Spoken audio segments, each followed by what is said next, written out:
There we go. Welcome to the Across the Cowboys podcast. We got Brenden going already. Paul's not with us today. Unfortunately, he watched the press conference and was like, I need a day. I need a day to like get through this. So I'm here at CD Piglet on Twitter.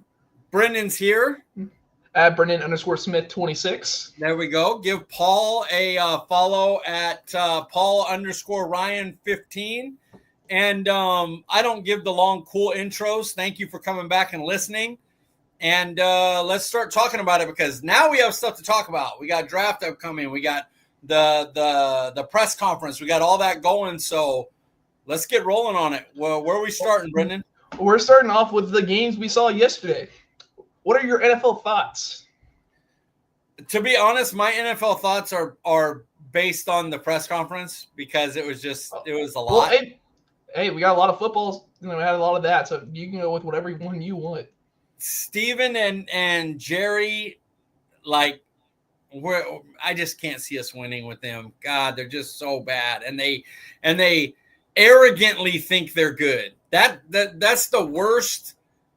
The worst part about it is that they think they're amazing at it.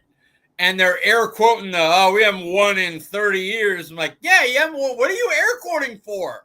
And Jerry with I'm the best at this and nobody works as hard as me at trying to build. And I'm like, Howie Roseman's in your division. Like, what do you mean? It was frustrating to watch. I really have a problem with people. Like, I have one big trigger point, and it's people trying to con me. I really, it makes me mad. And so I don't like watching Jerry, but I had to watch because I wanted to hear Schotty, and I was very mad. I was live tweeting it angry or live Xing it, whatever it is. And that was my NFL thought for today, that just they're bad. Just the Joneses, not Schotty, but the Joneses are bad. Oh, yeah, we'll get into that in great detail later. My NFL thoughts are the NFL's boring.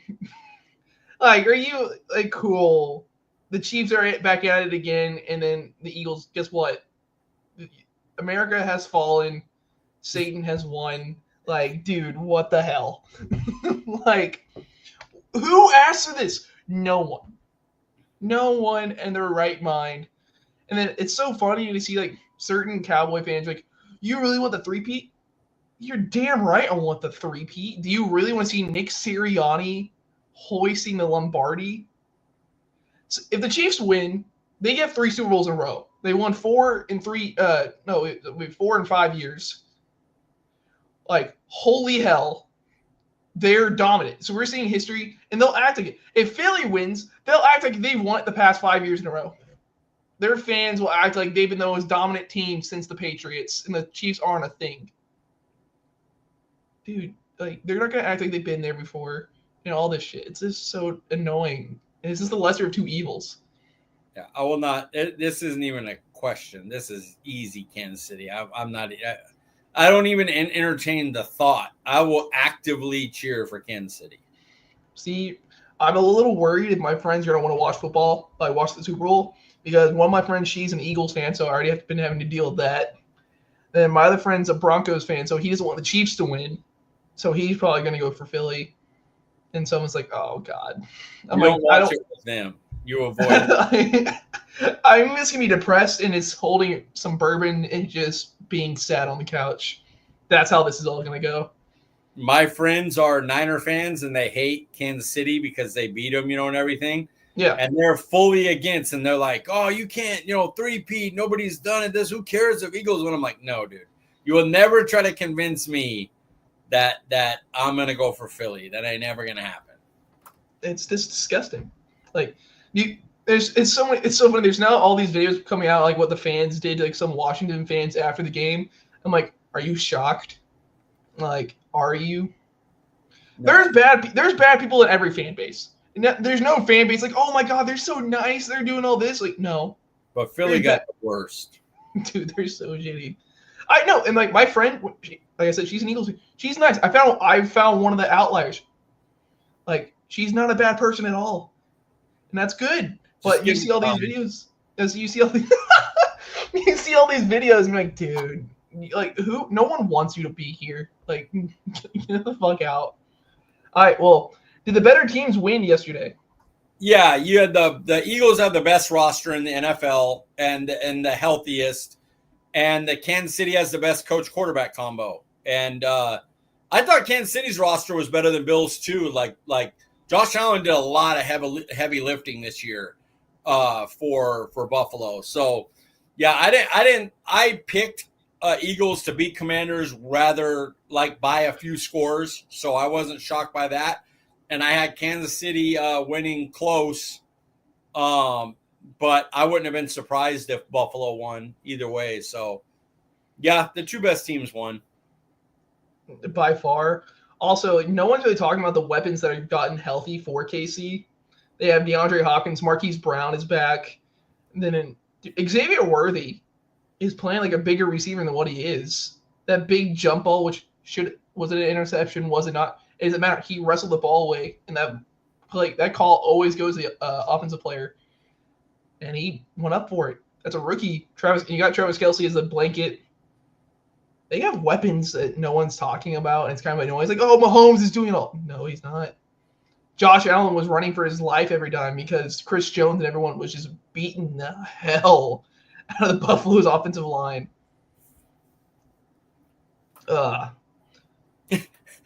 Me just too. Were turnovers the only thing keeping Washington from potentially winning their game? No, they couldn't stop Saquon. In any of the three matches, they couldn't stop the run. And this is not a shot on Dan Quinn thing. That just happened. He's had the issues with run stopping in the playoffs and everything, and it reared its head again. Like he went like 140 and 2 touchdowns, then over 150 and 2 touchdowns. In the playoff game, the first run, 60-yard touchdown. Like you have to show you can do something different. And then they, I don't know if they went all in to like stop Saquon or just put everybody up at the line, but Jalen Hurts cut him up pretty bad too. So, yeah, I mean, the turnovers made it a blowout, but the Eagles could have easily won regardless. Philly was going to win. Like I was wanting chaos because, of course, what if we just get Buffalo, Washington? Like, oh look, it's all new. Look at that, woo! Like, no, were those two first fumbles heartbreaking? Like I would have thrown up. Yes, this is the way they have. Like I said the same thing with Bo Nix. They didn't lose because of Jaden Daniels. Like no, I'm saying like the rookie quarterbacks in the like, did they both look like they got their ass kicked? Yeah. If you look at the score, dude, they looked good. And also, imagine, dude, if Dallas went an 18-play drive, went for it on 4th down twice, and we get 3, just to see Saquon take it for the house on one play, I would throw up. Like, I would be legit on the ground, just depressed. Like, okay, my team fought for their lives, and then Philly made it look like it was nothing. Like, yeah, it would have felt pretty gross. Saquon is so damn good, and it just makes me sad because dude, the Giants are just now getting made fun of everywhere. Have you seen the drama between Kayvon Thibodeau and Dez? No, I haven't. That's weird too because I follow Dez. Dez also follows me. Thank you. No, so apparently, like, Kayvon has come out and said, like, any person going after the Giants, I'm not gonna have it. And so Dez has been on the Giants' ass, rightfully so, for not paying Saquon. And so they've been going at it. Dez has called Kayvon a bust / a nobody. He's just going to town. Yeah, Kayvon's a good player, man. Better watch it. And then Kayvon's called out Dez saying, well, why haven't you retired yet? Like, if we called you and said, hey, you'll have a workout, you would show up here in a heartbeat. And Dez's like, no, why the hell would I do that? It's just funny. Does Philly or Washington scare you more moving forward? Philly. Howie Roseman. He's shown so many times that he knows how to build a team, and I hear about the cap's gonna catch up. The cat's gonna catch up. but they just like Saquon Barkley cost them like $1 million this year. Like, even though he signed one of the biggest contracts and everything, it only cost him $1 million because they just push it. So when Saquon's money comes in, they'll sign the next guy and go, hey, this is going to be $1 million. And then the cap keeps going up. They keep pushing it, and they're able to keep reloading, and they've shown the ability and that they don't have the fear to do that. Washington, has the better QB, I'd say, already, and the better head coach, but we don't know if they know how to spend all their money yet. We got to see, like, no offense, but giving Dorrance Armstrong $10 million and Biotish, how much they did, that's a lot for like decent starters. But what happens in 4 years when those bills start coming up, and can you replace them in the draft? Can you sign like bigger guys, or are you going to keep getting like these okay guys that we know and will overpay for them to come over here? So we got to see from there. So I'm saying Philly. No, I couldn't agree more. Does watching what they did against Detroit scare me? Well, yeah, they went to the number 1 seed in their house and beat their ass. Like, yeah, that does. They don't have the, like, as you easily saw, they didn't have the roster. I know they're in year 1 of their rebuild, although they have their quarterback as a first-year head coach and all that. Okay, and they got their ass beat. Like, we'll see what they can actually do in free agency, but I feel like they're going to go for like they'll go for a bunch of free agents, but a lot of mid-tier contracts and under. I don't see them going after anyone big. They got lucky that Bobby Wagner's towards the end of his career, and so that's why he signed for pennies on the dollar. Bobby Wagner should have been a Cowboy, but we don't talk about that anymore. Don't even get me started. They signed him and Frankie Louvu. Just think about that. So, watching that did hurt, but no, it's Philly. Their roster building, come on. Jalen Hurts' contract is going to get up. They're not going to pay him again. They'll have another quarterback waiting in the wing who's just going to be able to run the offense because Devontae Smith will still be near his prime, and then A.J. Brown will be gone. They'll find someone else. Yeah, that's what they'll do. They'll move on while A.J. Brown's at a high. They'll trade him for a second or something. And everybody will be like, damn, a second for A.J. Brown. Man, I don't know. I would have kept him, this and that. And then they'll draft a wide receiver in the first round to pair with Devontae Smith and have that guy cheap for 5 years. Yeah. No, just imagine this. So, like, let's just say, like, the Super Bowl comes around. Philly loses because, like, their safeties couldn't guard the deep ball. And, oh, man, what are they going to do? Oh, wow, Buda Baker's now an Eagle. Yeah. They saw their biggest need, and they got a great player for it. Couldn't be us, because you know what I really want to do? Anytime I say anything, I just want to be using air quotes in everything I say. God. Because we haven't been in a drought at all. Like, I don't know what you're talking about, man. He air quoted a drought. Like a fact. He air quoted a fact. But 1995 was 5 years ago, dude. I don't know why you're thinking Dallas needs to win again. Come on.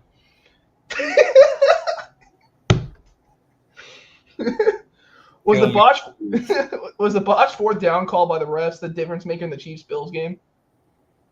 No. I don't think so.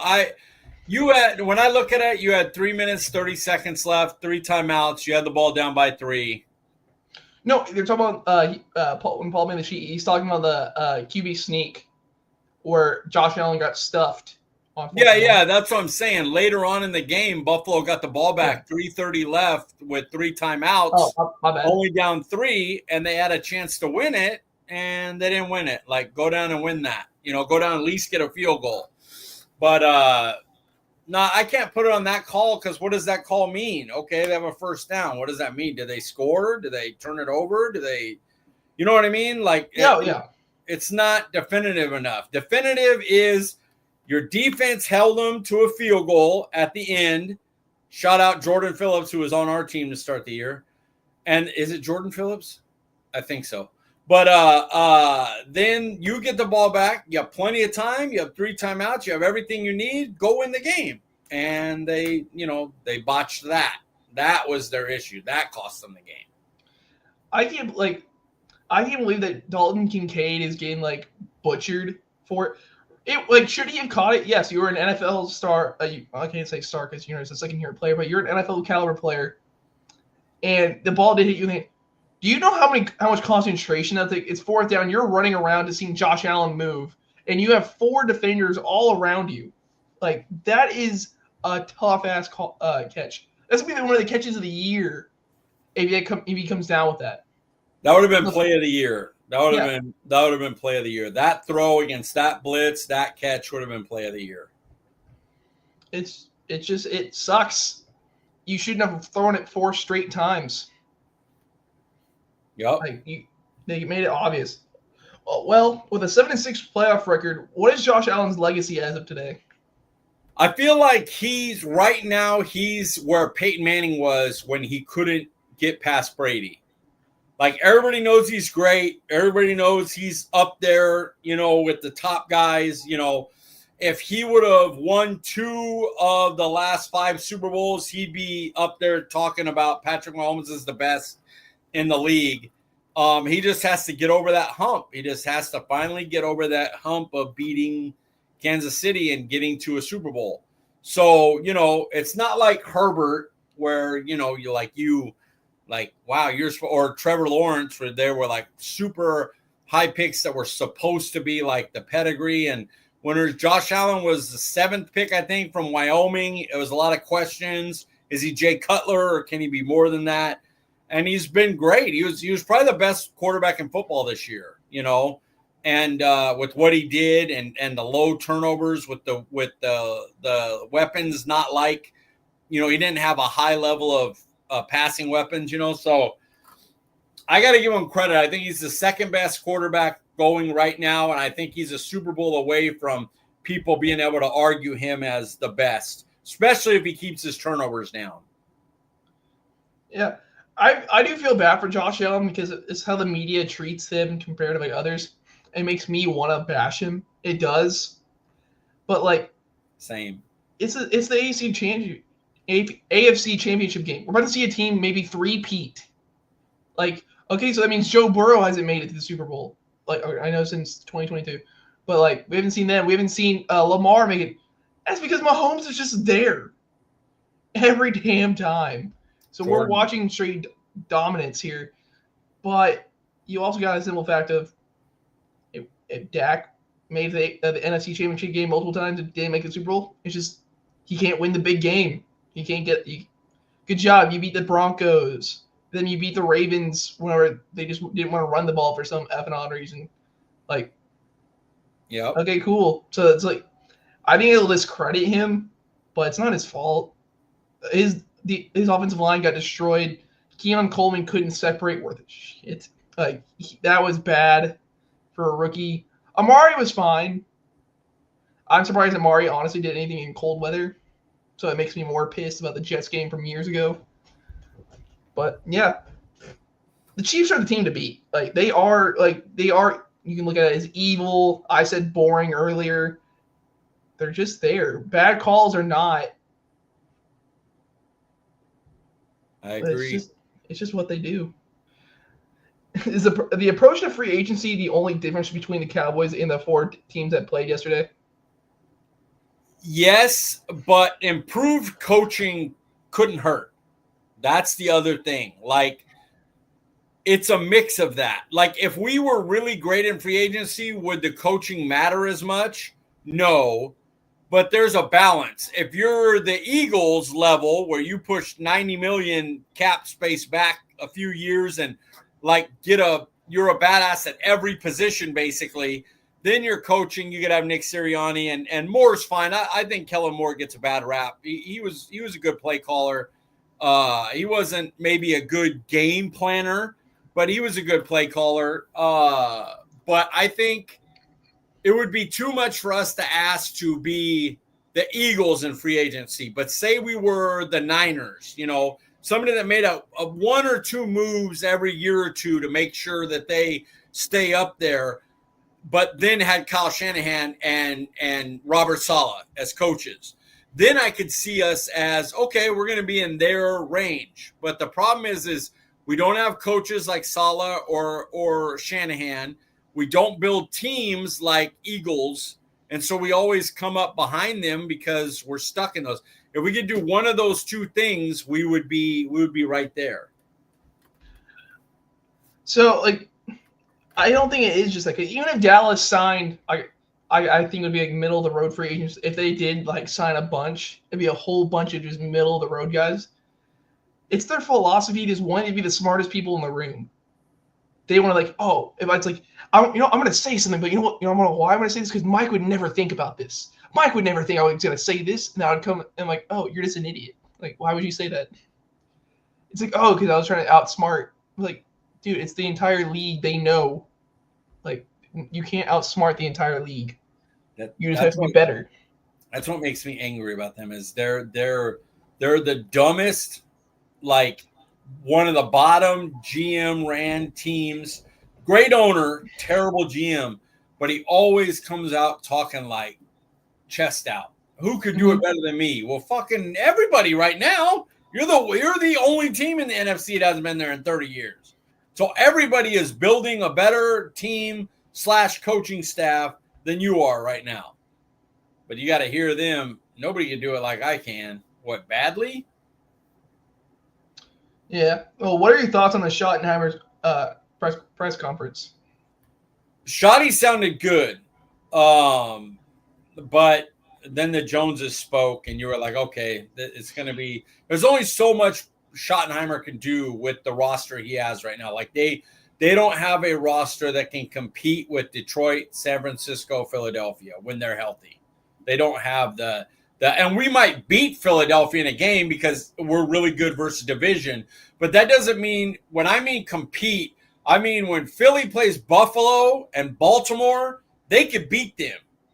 When we play those good teams, we get our ass beat. That's what I mean by competing. Like, we're in the range of them. We could go up against anybody like they can and beat them, and we can't do that. So I'm going to go strictly off of Schottenheimer himself because that's what the press conference should have been about, about your actual head coach. I think he said the right things. The players do love him. As you saw multiple players at the press conference, Brock Hoffman, Dak Prescott. But, like, I don't trust it. Like, dude, you can search up, like, what do NFL fans want? Or you can go on Twitter and, like, what are we complaining about? And you could be, like, just hammering this all through, like, the 2 days before, and you can say everything, like, our offense is going to do this. We're going to have motion. Our offense is going to, like, our passing game's going to go with our run game. Like, everything's going to complement themselves. Dude, this sounds great, man. We're going to have the next best offense. Like, look at this. He's doing everything that we need. Well, no shit. I can say this. I can go on an effing press conference and say, hey, my team's going to do this and that. And they're like, oh, shit. No. It's if you know the fan base and you know what we're complaining about, it's easy. Jerry, for God's sake, could be like, hey, this is your pointers. Later on in August, we're going to talk about this. You're not using any of this shit. But this is what you're going to say we're going to do. I don't trust it. I'll get more into the Joneses. Yeah, I'll get more into the Joneses in a little bit. That's like a little, But do you believe Schottenheimer is a Dak hire? I think they're like they do with contracts. I think they're setting up Dak to be the scapegoat. Like, we can't sign any free agents. We signed, Dak's making all that money. Well, yeah, you could have. Like, you could. You choose not to.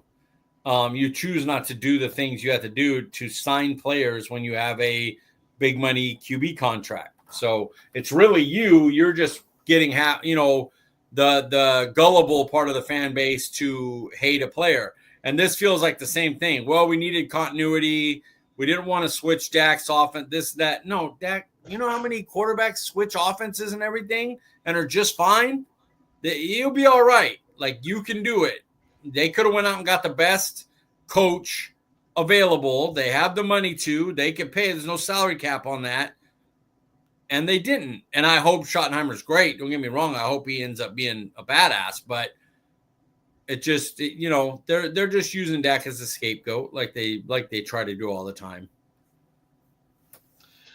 The thing is, so I saw people talking about it before the press conference about how this is a Dak hire, but then Jerry Jones did specifically come out and say this was them hire. This is what he wanted and all that. So the straight off answer, it's a no. But Dak wanted McCarthy. All these players wanted McCarthy back. Micah wanted McCarthy back because then you wouldn't have lost Al Harris and you wouldn't have lost Bones Fossil, which Al Harris going to Chicago. I love that. I love that so much. Jalen Johnson is going to be a lot more fun to watch because of Al Harris there. So that's a huge loss. I didn't know who Eberflus is going to bring in, but yeah. So it's not a Dak hire, but I'm sorry if he got a 4-year deal. To be honest with you, I thought I was going to get a 3 and go with the rest of Dak's contract, but no. Technically, he could be here for 1 year after, and the heir apparent is not on the coaching staff yet. Witten will be there. Don't worry. They said he won't be at least this year. Not this season, but he'll get there. They're not going to fire Schottenheimer. They didn't fire Mike after Green Bay. They're not firing Schottenheimer, so there's no hurry to get Witten on there. He can get on there next year and have a few years to build. That's fair. That's fair. Was it good to see a hire enough to make you feel better about our new coaching staff? If we get a good offensive coordinator with Eberflus and the Niner defensive coordinator that became our special teams coordinator that was with Schottenheimer a few years back in Seattle, that's decent. Eberflus is good. We got to see if his defense holds up to nowadays. You know, is there enough fooling, changing coverage and stuff like that messes with them, that messes with offenses to be competitive against the best teams? I don't know, but he's a good coordinator. So if you get the right OC, your coaching would be good, but Joneses are still in the front office. Will they let you, use what they call trick plays, motion and modernize the offense? Will they pay for free agents? Will they miss in the draft? Because now, after the last 2 seasons, that's kind of a question now. Will we even hit our draft picks? Or will it be we have a huge hole, so in the first round we got to do what we got to do to fill the hole and hope the draft pick hits instead of just taking the best player? Honestly, I have no idea. I feel like whatever they're going to do, it's still just going to be a heavily run team. So if you can get a guy who can actually do the run scheme better than, of course, our shit show the past 3 seasons have been. It still looks like it's going to be inside zone from what Schotty did in Seattle, which is, yay. You got to hope your interior can actually move defensive linemen. All in all, this coaching staff won't do much for me. I don't think they're going to be here that long. You think they're going to fire him? Well, not after one season, no. Because even if, I still have a surprise, making the playoffs. Because if we're healthy, we'll make the playoffs. Because the NFC isn't strong. And they're like, oh, look, first year, you made the playoffs. How can we fire? You're going to get your ass kicked in the wild card round. But still, you made the playoffs. Look, first year head coach doing that. This is what you wanted. You saw Dan Quinn do it last year. Why wouldn't you want this? But, 2 years, maybe a third, if Dak is hurt and season after, and then they'll use that as an excuse. But I don't really see much. Who would you like to see as the OC? So the word is Clayton Adams, who is the OC coach in Arizona, is a front runner that they're interviewing for it, and I would love that hire.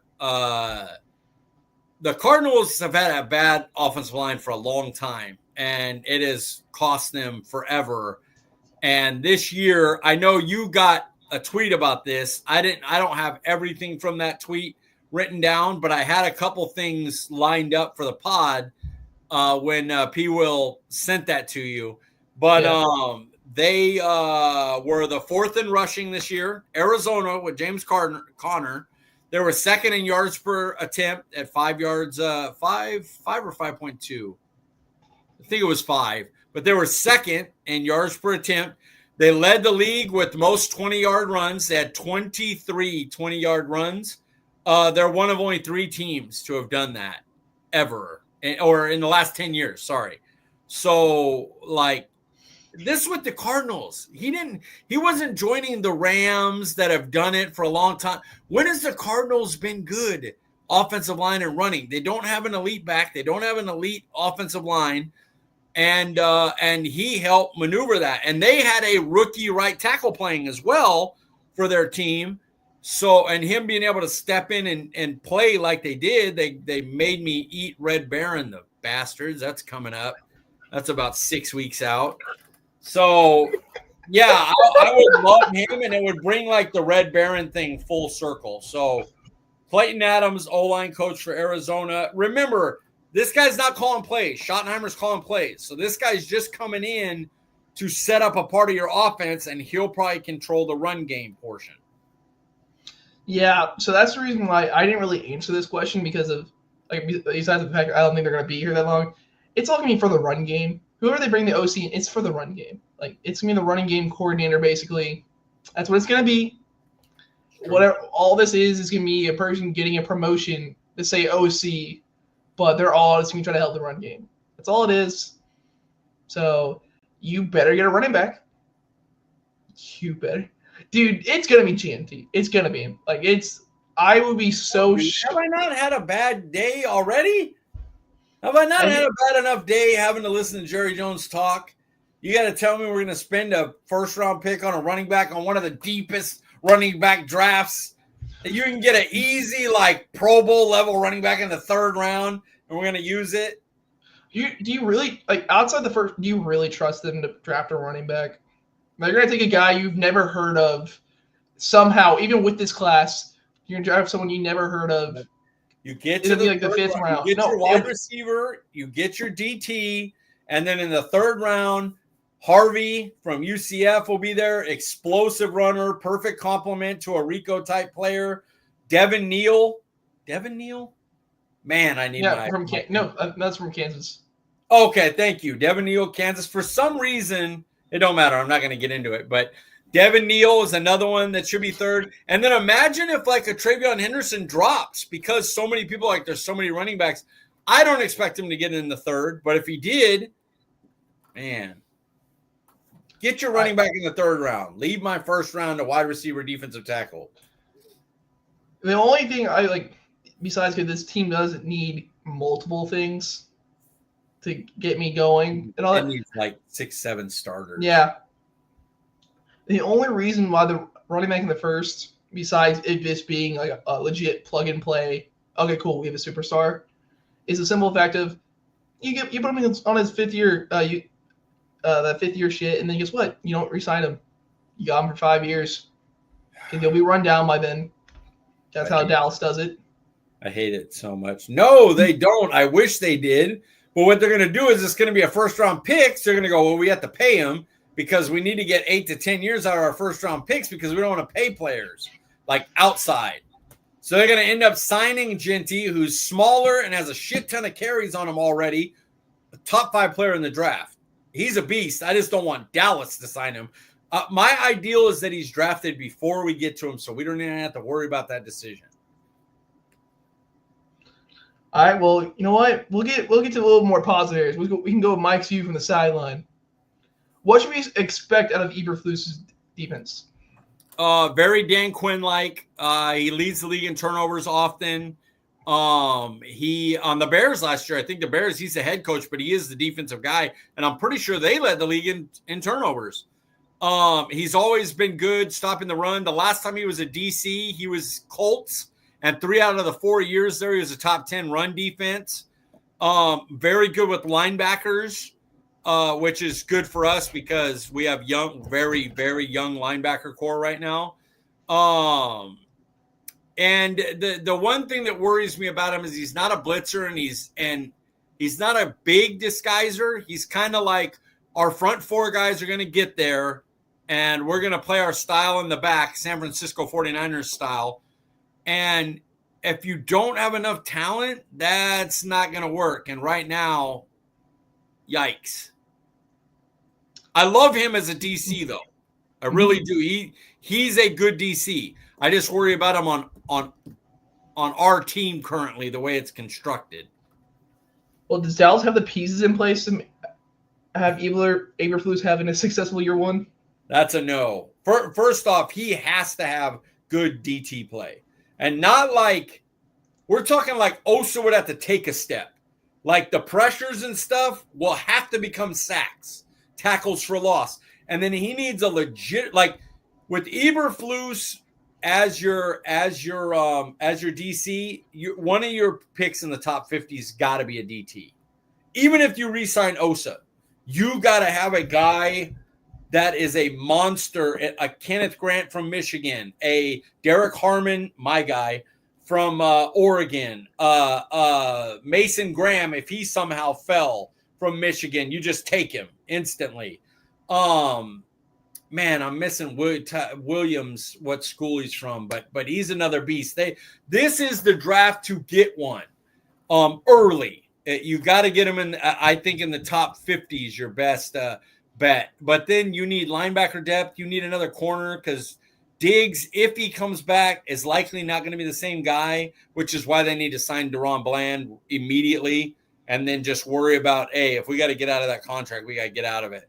But DaRon Bland should be signed like ASAP. He should be up there with Micah on importance of signing.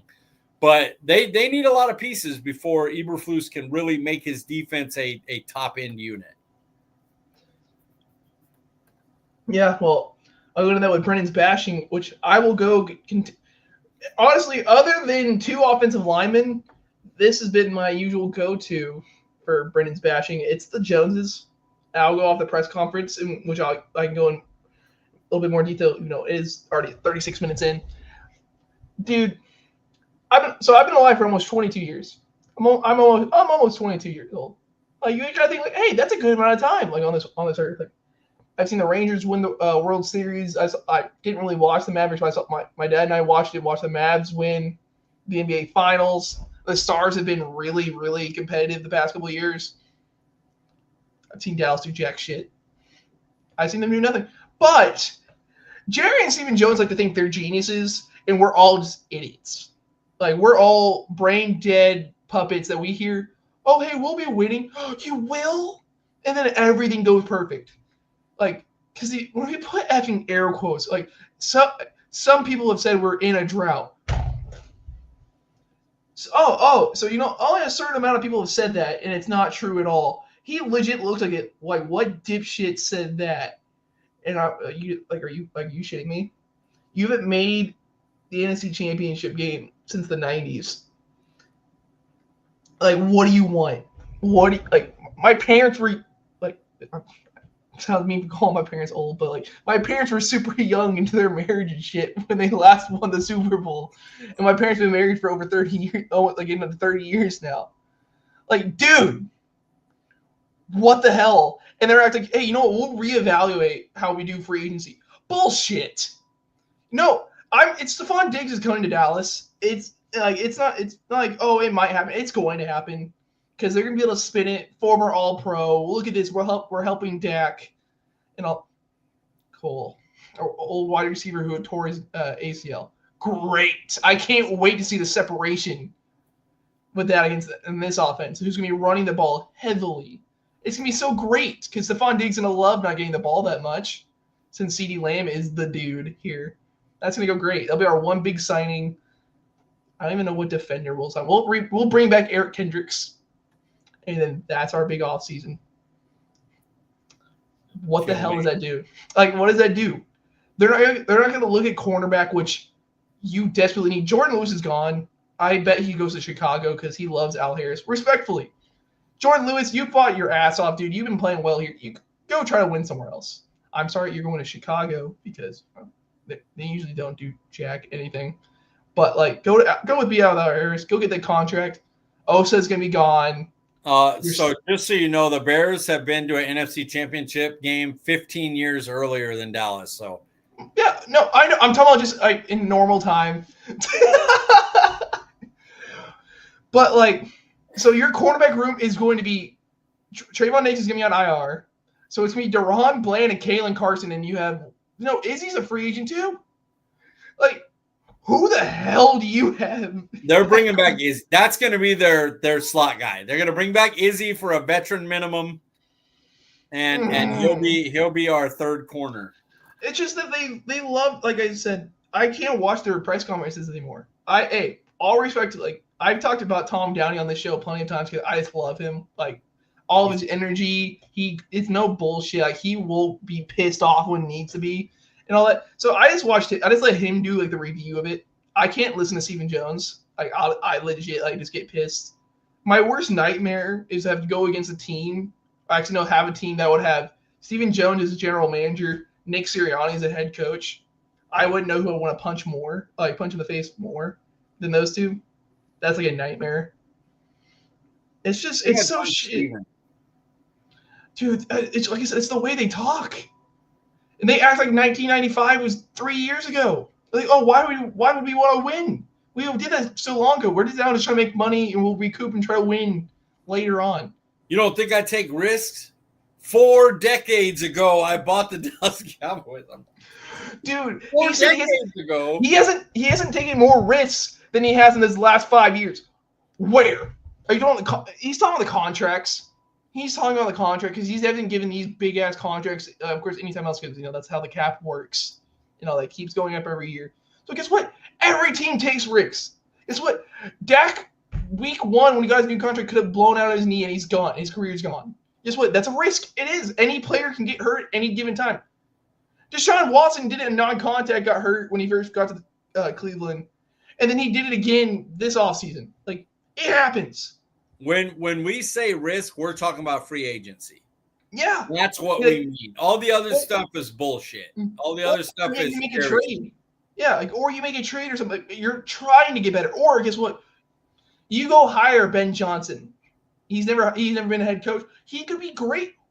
Or he burns out in 3 years. And you're like, oh, well, Chicago's back looking for a head coach, and Caleb Williams is looking to get his new contract done. So we're going to try to see who wants to deal with that. He doesn't risk money on things to improve this team outside of the team. That's risk, and he doesn't use it. He doesn't do it.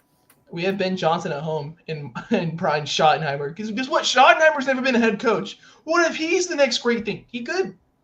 We don't know. But am I going to try to go out and just believe that? No. I'm tired of being too optimistic. I really am. And the Joneses are the problem with that. They have, football's been my number one love for a long time now. And they're making me hate it. They are. I love the Cowboys. I love talking with y'all. Dude, I'm going to go just talk Rangers the next, 8 months. I can't blame you there. My cousin and I have gone to 3 Cowboy games this year, and I had a blast with her. If you were going there, do you want to watch competitive football? You shouldn't have gone. For real. And it's they just got annihilated at home. And it's just the Joneses. It's like, dude, you can't blame anyone but yourself because there hasn't been change in over 30 years. So you can't point fingers, name names. Like, oh, well, yeah, they were giving shit to McCarthy this press conference. They were subtly hitting shots at McCarthy. But I thought, you said the same thing about Garrett. Oh, McCarthy's gonna do this. If you have the same complaints for every person, if you're multiple ex-girlfriends, if you think all have the same problem, is that more about them, or is that about you? Yeah. Is that about you? Seems like you're picking the same. You're picking the same people with the same issues. Or you only see the same problem. They can have great other qualities, but you see that one flaw that just burns you. And you're like, you know what? No, this guy's so much. But dude, Schottenheimer, he's so smart. Look at him. He's so great. He's in tempo, baby, just like how Steven is. Look, they're going to be best buddies.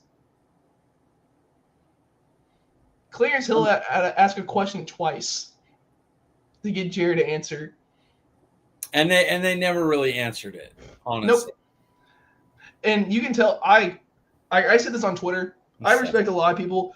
I'm telling you, the Joneses are going to get their writers to try to put Patrick Nosey Walker and Jane Slater down. They're going to be like, oh, they're not credible. How can it be? You know why? Because they ask questions that the Joneses think that no one will ask. And they word them correctly to where they can't steer the answer easily. Yeah. It takes more work to steer the answer to their generic, the pie and the da-da-da-da-da bullshit. But like I said this to on Twitter, it's all respectfully. Like they look so damn professional. Like when they're asking this stuff, completely calm demeanor and just going straight to the point. And they're like, how could you ask this? How could you do this? Our writers would never do this. They would never, like, I pay your salary. No, you don't. You don't. You sell the team tomorrow. Guess what? Patrick Nosey Walker still has a job. It's so stupid. Well, that felt great. This is probably by far my longest Brenden's bashing, but it felt good. We didn't have Paul here. You know, Paul's really long-winded, takes up a lot of time. So yeah, yes, because Paul is the talker out of us three. Oh, dude, this is gonna be a shit show for 3 years. I said we're gonna make the playoffs and we'll lose. It's gonna be the same thing. Win 9 to 12 games, lose early in the playoffs. But we won't have we won't have a home game this year in the playoffs. Like we won't win the division. And we'll win. We'll beat we'll beat the really awful NFC South. Whoever wins that shit. And you're like, wow, we did it. We're in the division. Look at this. It's gonna be Dan Quinn all over again with Washington. And then you get your ass beat by a team who has the 3 seed. And then you're done. And we're right back here saying, how can this team actually get better when they won't spend money? Yeah. One word. Philly going to their 3rd Super Bowl in 8 years is blank. Informative. Learn from them. It's telling you how to do this. Learn. It's informative. I just said gross. Like, no one wanted that. I felt weird rooting for Washington because still in the end, I would have been rooting for KC because I don't want, of course, anyone in our division to win. You're weird as hell. You're weird as hell if you want that. Like, But like, I was wanting Washington to win, and then it's like, oh, you're not made to be here. Yeah, they were a year or 2 early for that game. They're 2 years early at least. Like, hey, you beat Detroit, you beat the 1 seed, and then you went into Tampa also and you won. Good on you, man. I have nothing but respect for that. But yeah, no. If Detroit was healthy, they'd have did the same thing Philly did. All right. Prospect review. Xavier Restrepo.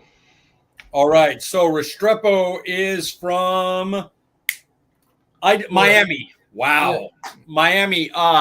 Here's the thing about Xavier Restrepo.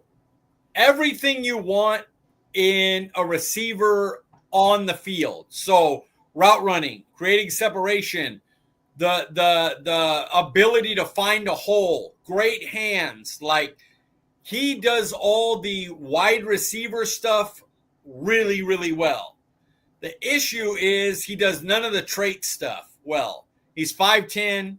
He's a 5th-year senior. He's going to be 23, I believe, by the time the season starts. Not fast, quick, but not fast. Not long. He doesn't have a lot of length. So it's hard to see him going before the 3rd, 4th round, because as good as he is at being a receiver, he's never going to be the special guy because he doesn't have the traits. Imagine he's like a Cole Beasley, but stockier. He's short, but he's not small. He's like 205, 200, like he can, take a hit. He stays on balance with hits too, which is nice for a slot receiver. I don't see him for Dallas. He's a slot only guy. He's not winning outside. He's not beating press outside. Slot only guy doesn't really work with Lamb. You at least have to have some chance, like Ibuka would or Burden would, to move outside and do some things. But if you don't have the length, you don't have the speed, you don't have the outside releases like he does with the 2-way goes in the slot, it just isn't. I don't think he works here. I think he'll get drafted. I think what's going to happen is a team is going to get a good receiver in day 3, like the beginning of day 3. People are going to look at their board after day 2 overnight and go, wow, Restrepo's still there. Man, we could put him in, put him in the slot here, and he could be a, 600-700 yard, 3-4 touchdown guy that will move the chains and do what you need to do. But I don't see him in Dallas. I don't think he fits. Well, don't worry. We can draft him in round 4. Oh, wait. Oh, gross. Sorry, my bad. My bad on that one. Oh. I like Mingo too. Just it should have cost you a No. Mine is more about. I know it's still from last year, but like you go from wasting your 4th round pick on a quarterback you don't play, and then you waste your pick on a wide receiver you didn't really play. Yeah, it's annoying. Yeah. Well, prospect preview. I cannot say this last name. That is impossible for me. I'm not gonna butcher him. It's his first name's Princely. He's the edge from Ole Miss. I know who it is. I've already researched him, so we're good. Yeah, I was like, I'm sorry. I'm like, he's about to be an NFL NFL player. Like Botch. Princely from Ole Miss, edge from Ole Miss. I love Botch, dude. He's so fucking awesome. He's a goat. Dude, this team does not deserve the creators. I'm not even saying like us. I'm talking like bigger name creators. They don't deserve them at all. Yeah. Like Brian Broaddus, Botch. You got Skywalker, Steele, of course. Yeah, Patrick No-C Walker. Yeah. You got Human, dude. Oh my god. Like they don't deserve any of this.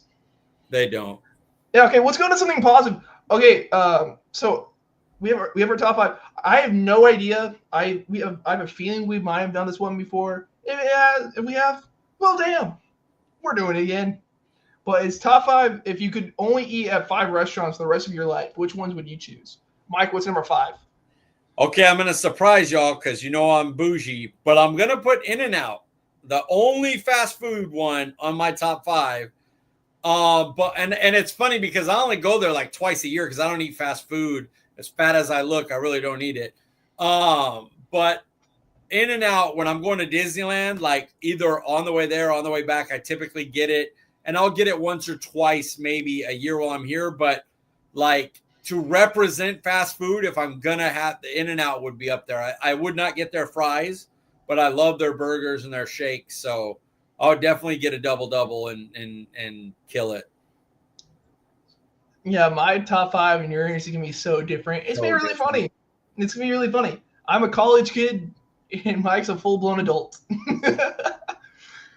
But so my first one, I don't really eat fast food right now either because I'm just trying to not be fat. I'm trying to work on that.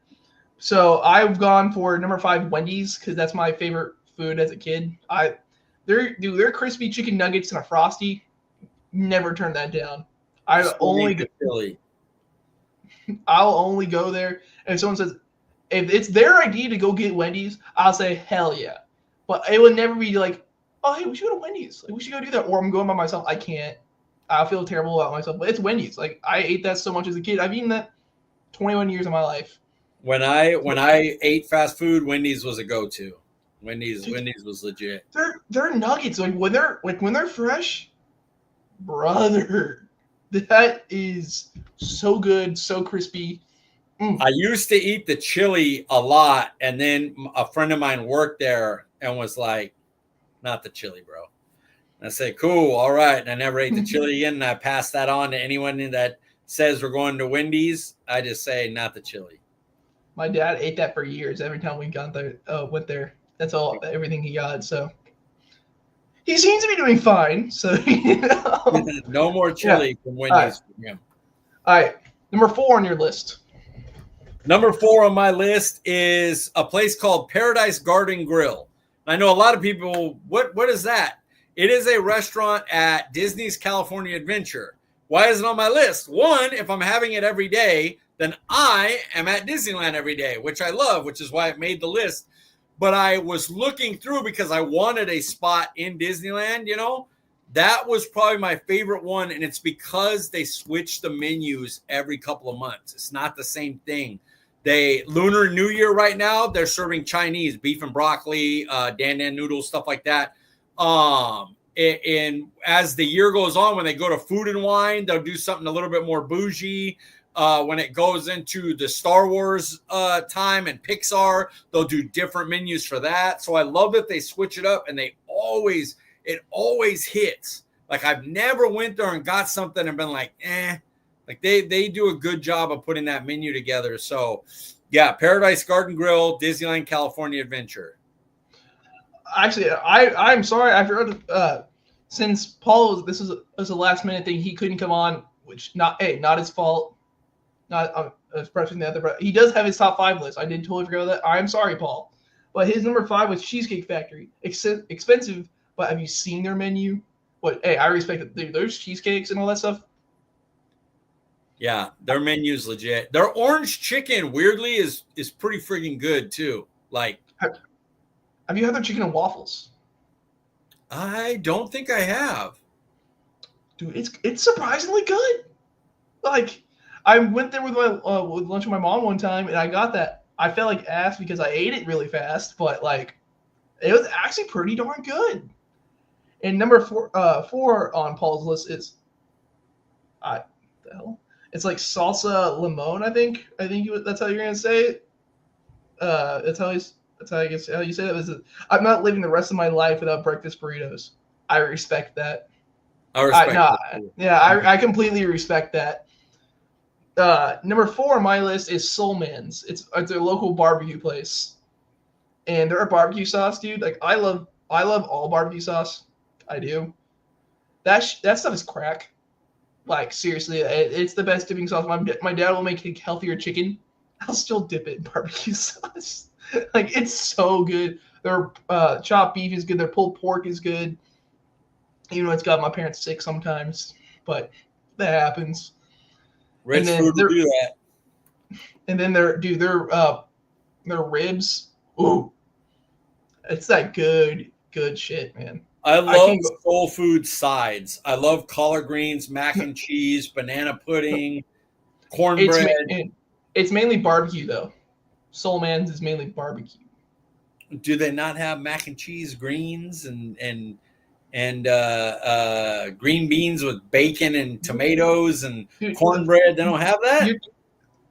I think they have most of that, but like you're talking to a very picky person, so I don't ever like look at that. Oh. I go right to the meat, man. I go that and the barbecue sauce. Make myself a sandwich. You're killing me. And use Kinder's barbecue sauce, guys. It starts with not high glucose corn syrup. Starts with tomato paste. So if you're buying it at the store, it's a little more expensive, but get Kinder's. It's better, and it's made with not like basically syrup. Mike goes bougie. Shocker. Kinder's is bomb, man. My brother's chef got me to start with Kinder's. All right, number 3 on your list. Number 3 is Annex Kitchen. It's a local place. I go there for they have a Fresno State corn agnolotti that is amazing that they only do when Fresno State's in season. They also do specific dinners like $110 with a prix menu where they have the courses set for you and you just come in and eat it. And man, they do mostly Italian, but it's so good. But it's expensive spot, but it's nice. I'd eat there every day if I could. I told you this off show because that's how I read it, but I love that. This is how Paul wrote this. I love it so much. For his number 3, he wrote Joe's Pizza and Pasta. I wanted to put Olive Garden, but didn't want Mike to bully me. I would have. I mean, I guess I have In-N-Out on there. It's a fast food place. It's not like, so I can't get mad. Olive Garden, the free breadsticks, free, like, I think they have like pasta, like you can get different pastas unlimited or soups or whatever and breadsticks all the time. Like, I mean, I can't hate on that. It's cool. It's not, Well, in his defense, you have bullied us on several of our top 5s. What, a frozen pizza? Like, y'all have something. Dude, hey, you don't know it, dude. When that episode comes, you're going to see Mike look all disgusted before it. Like, he's going to look like he's about to eat legit dog shit. And it's going to be like, and then you're going to see like a light go, like, flicker in his eye. And you're like, I'm going to take a bite and go, it's all right. That's what I'm going to do. I'm like, it's pizza. It's still pizza. It's just pizza. Dude. I eat like, wait till you hear the next one on my list. You'll see. I'm just saying, man. I'm just saying. Like he's gonna look all. How much SpongeBob have you watched? Like, what is your number 3? No, I got. Let me make the damn thing. It's like when Squidward didn't like want to try a Krabby Patty at all. He didn't. Like he thought they were all stupid, and he took a little nibble, and then everything just blew up in his mind. He still acted like he didn't like it, and we're gonna see you eat like 3 more later. That's what's gonna happen. You are not gonna see me eat frozen pizza like that. Okay.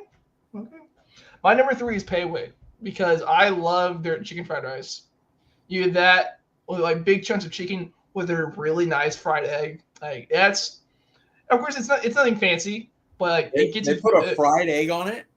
It's like they break it up. Okay, gotcha. Yeah, but no, it's great. No, it's really good. Oh, some of the this makes me think of Korean barbecue, and I didn't think of any Korean barbecue places to put on my list. That Korean sucks. Barbecue is elite. Yeah. Okay. Well, my list is now invalid. I'm sorry, but I don't have one on the top of my head. But no, dude, the egg over there. Sometimes it's not even that good, but it's still really filling, and it's always just a good thing to go to. If like my parents are home, I'm like, well, damn, I'm hungry. I just end up ordering Pei Wei. Number 2 on your list. Number 2 is Anesso's Pizzeria. The owners of NX Kitchen, the people who made that, the kitchen people and everything, opened up Anesso's Pizzeria also. It is elite pizza. It's expensive. It's like $20 for like a small basically, but they just have one size. But the food is so good there, and you don't have to get pizza. Like their pesto chicken sandwich is amazing. Their burrata with they just have burrata with like sauce and bread or with polenta.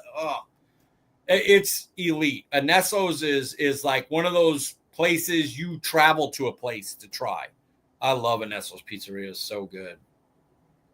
Paul's number 2 is Whataburger, but his reasoning is honestly it makes so much sense to this. So this is the only food like we could eat, but it's open 24/7 and it does have an elite patty melt.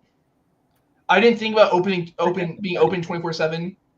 I didn't think about that. Like you can always go there no matter what. All my places closed. Like that's a really smart move. I do have to say, as a California guy, I never got involved in the In-N-Out Whataburger discussion because I had never tried Whataburger. But when I went to Florida on the way, we stopped DFW, and while we were in Texas, 20-hour layover, we were able to get Whataburger, and it wasn't as good as In-N-Out. It's not bad. It's not like, oh my God, this is horrible, but like In-N-Out Burger clears it a lot. Now, Whataburger has way better sides. I tried like 3 of them. Whataburger has way better sides, but if I'm just going for a burger, yeah, In-N-Out clears a lot. So now I could give that opinion since I tried both. I'm a Texas boy. I'm Whataburger through and through. That's what at Globe Life I call it the Mecca. They have a Whataburger in there now. Did you try an In-N-Out? Yeah, it's fine. As long as you tried both. No, yeah, I'm not gonna be those people like, oh, this is so much better. Do you know what the other one is? No, but this one has to be. No, that's not how it works, but I can't. Mine is Pie 5. It's where you can create your own pizzas and stuff. Pieology style. Dude, they've come out with this new one. Well, actually, these two will go together, my 1 and 2, with this hot honey pizza. Oh, my Lord. Dude, that's so good. Like, the smell just makes me want to die while I'm trying to come back home. Because it just smells so freaking good. As a nice little kick. Nothing crazy. Like it's not a crazy kick at all. But a nice little kick. But it's super sweet. And you have that on your pepperoni and all that stuff too. It's a game changer. I make hot honey and I put that on my pizza. I will be putting hot honey on the Red Baron, I promise you. I respect the hell out of that. You see, you're trying to sell yourself on it. Like, look at this. No, I'm saying like I put that on good pizza. I'm definitely putting it on a frozen one to make it better. I take Calabrian chilies and honey and just mix it up and drizzle it over.